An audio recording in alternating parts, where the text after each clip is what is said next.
Just took a refreshing swim or washed your hands and now your Apple Watch is feeling a bit damp? Don't worry.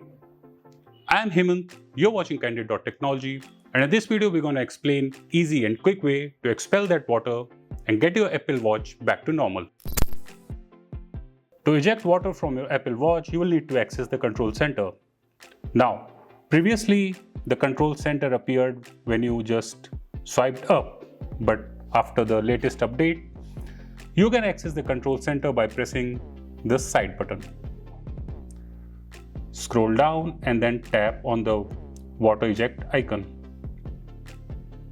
And as you can see, the water eject icon appeared at the very top. Now press the crown. Now press and hold the crown and you can see the ejecting water option. And you will hear noises and vibration while the water ejects from the speaker holes. If you like these videos, consider subscribing to our channel, press the bell icon, give us a thumbs up and tell us in the comments what are the videos you want us to make.